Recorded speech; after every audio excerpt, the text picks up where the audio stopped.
Mais uma vez, conforme vocês já sabem, nós estamos fazendo uma série de entrevistas com profissionais ligados ao setor de imóveis.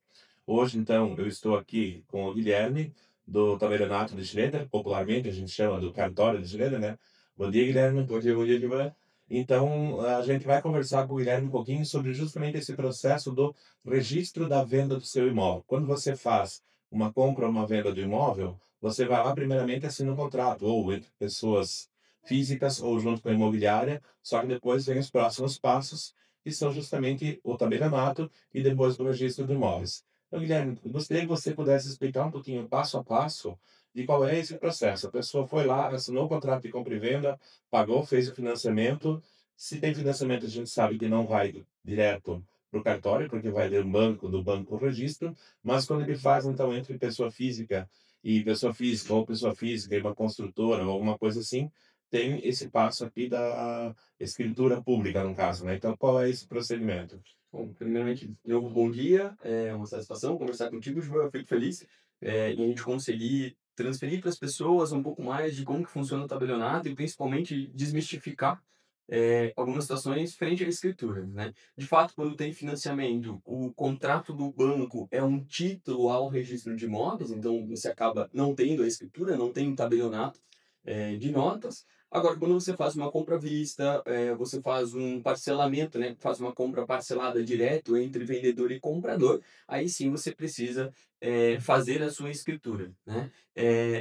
Pensando em procedimento, a ideia do tabelionato é trazer segurança jurídica para o negócio das partes, né. Você faz, o contrato, assina o contrato lá de compra e venda, né, chamado de promessa de compra e venda, ou popularmente um contrato de gaveta, né, Sim. porque esse contrato ele fica guardado, e então você vem fazer a tua escritura. Alguns perguntam, né, por que da escritura?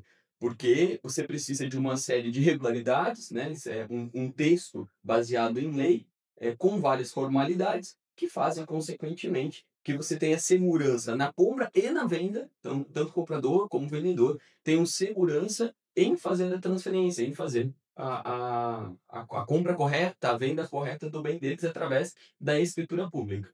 Depois de feita a escritura pública, particularmente dizendo, não é porque trabalho com isso, eu não acho burocrático, não acredito que seja burocrático, pelo contrário.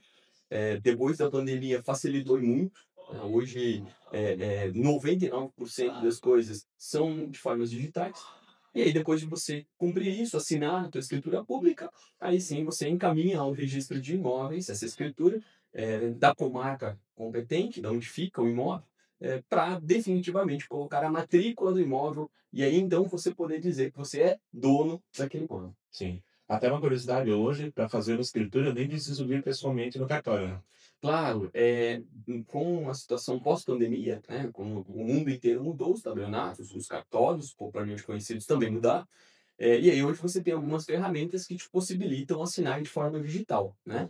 Existe uma regra de competência, né, então tem alguns pontos importantes, como por exemplo, se o comprador é de outro estado, então, né, existem algumas regrinhas de onde você pode fazer a sua escritura. Até porque, de modo geral, a escritura você pode fazer em qualquer tabelionato de notas do Brasil inteiro, né. Veja, você está comprando um imóvel em Santa Catarina, mas quer fazer sua escritura lá no Paraná. Não há qualquer impeditivo a isso, né? Uhum. Apenas se a assinatura for de forma digital, aí sim você tem algumas regrinhas ali que devem ser verificadas antes, por isso é importante conversar com o tabelionato. Mas Sim. ajudou e muito, né? Sim, Diminuiu o fluxo dos cartões. até porque nós temos casos, muitas vezes, de pessoas que vão para fora do país.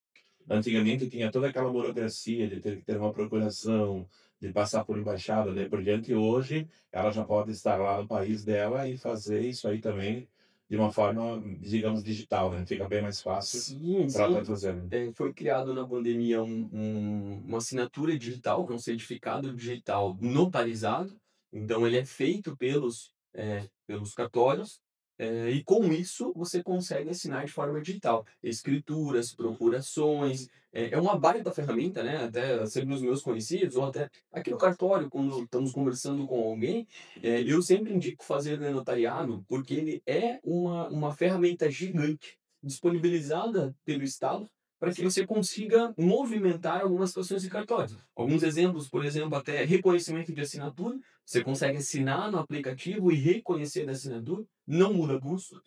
Você consegue assinar escrituras, procurações públicas, você consegue fazer autorização de viagem para os seus filhos. Então, é uma baita ferramenta, principalmente para quem está fora do país. Essa ferramenta ela pode ser feita você indo até um tabelionato, fazendo o e-notariado, ou né, habilitando-se, na verdade, porque é um aplicativo, no celular, ou até mesmo de forma remota. Então, às vezes você está fora do país, mas precisa fazer o e-notariado. Também é possível fazer de forma remota, com algumas seguranças, é claro, mas é possível fazer. Uhum. E uma curiosidade também, né, Guilherme, para a gente colocar, mas é um assunto que até se o pessoal quiser a gente desenvolve depois mais a fundo. A escritura, ela também tem uma variação conforme o tipo de negociação, né? Você tem escritura que às vezes envolve uma permuta de um outro imóvel, você tem a escritura, por exemplo, do pessoal que costuma fazer a permuta para pegar um germinário em conta, já é um outro procedimento.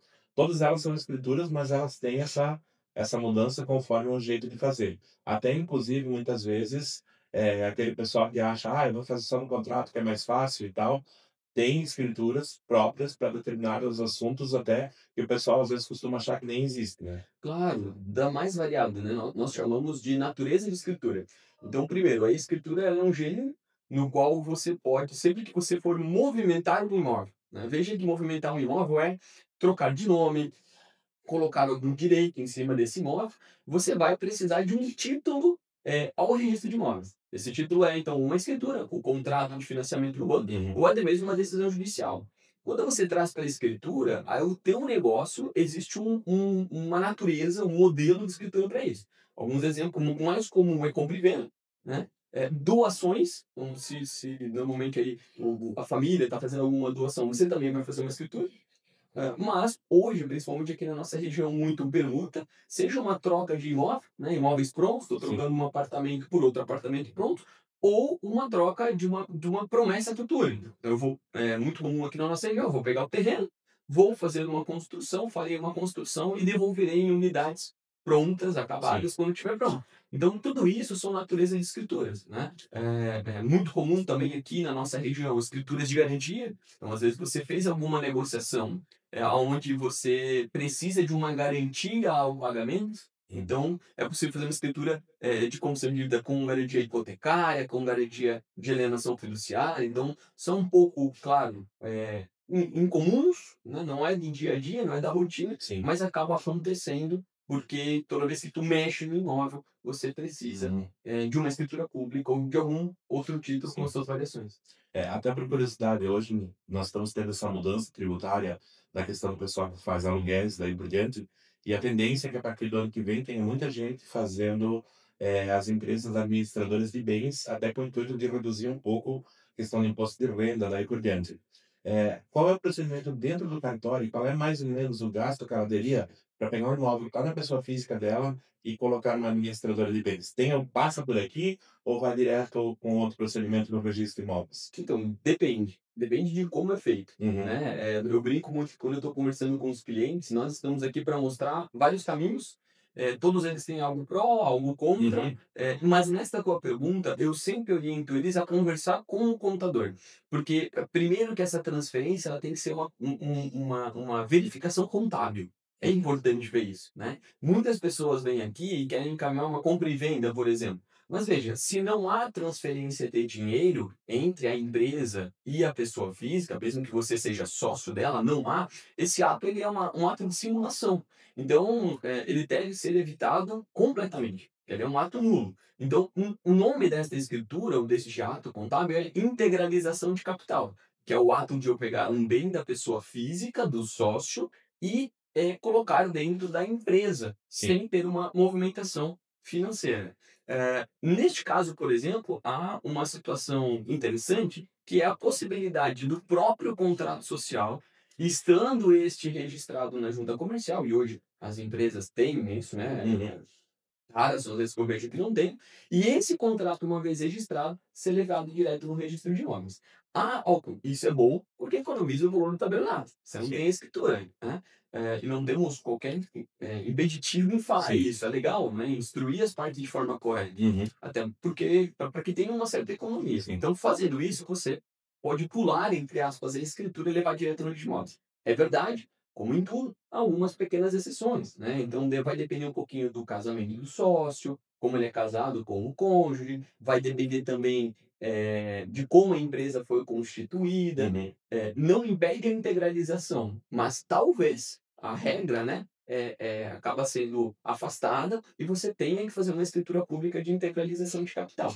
Por isso que é importante avaliar o caso concreto.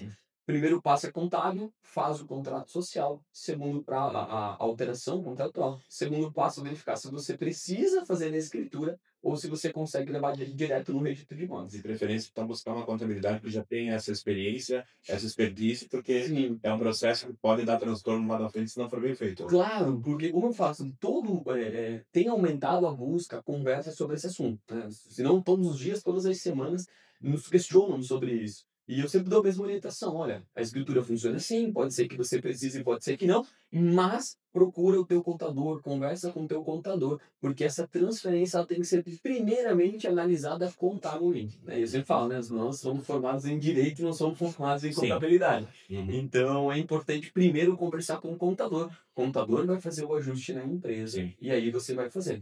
Até para pensarmos de forma diferente, muitas vezes também se faz uma doação, aonde a pessoa física faz uma doação Uhum. para a pessoa jurídica, o que não tem nenhum impeditivo. Sim. Muitas vezes, posso doar para a empresa? Pode.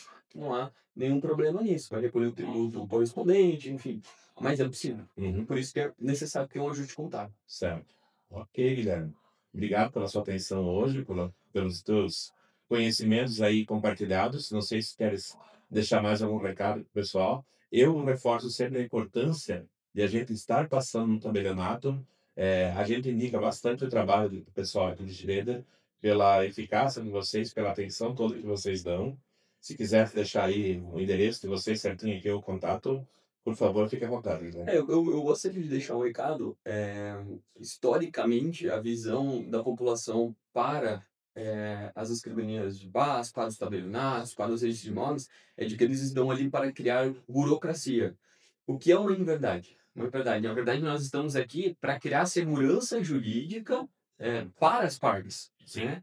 Imagine o quão ruim seria você adquirir um imóvel e daqui a alguns anos você perde esse imóvel, né? Talvez o bem que você trabalhou uma vida para conquistar. Então, eu gosto de desmistificar, de tentar me aproximar os cartórios como um todo, popularmente conhecidos, eh, para que as pessoas entendam que existem essas instituições para trazer segurança, né? Tanto que na legislação ela fala que nós estamos aqui para dar auxílio, né? Para ajudar, Sim. para escutar, entende? Para tentar fazer com que os negócios das pessoas, os seus bens, eles fluam de uma forma tranquila, que não tenham problemas futuros. É para isso que os cartórios existem, né? Sem dúvida que na nossa região isso é muito forte. As pessoas, elas, até por uma questão cultural, elas tentam fugir ou evitam contratos de gaveta. Então, quando você compra um imóvel, principalmente, buscar se ele está regularizado, verificar se você pode fazer a sua escritura, isso é de suma importância, né? Se todos soubessem o quanto é arriscado ter um imóvel só no contrato, aquele contrato que você passa lá 20 anos com o contrato guardadinho dentro da gaveta, né? Sim. As pessoas, sem dúvida nenhuma, fugiriam disso, né? Hum. Não a fariam. Então, procure um tabelionato, sua preferência, e verifique, tire suas dúvidas, sem dúvida nenhuma, vão recebê-los, vão orientá-los aí, fazer um negócio mais tranquilo e seguro. Ok. Muito obrigado. Obrigado, Gilberto. É. Mais. Boa semana. Igualmente.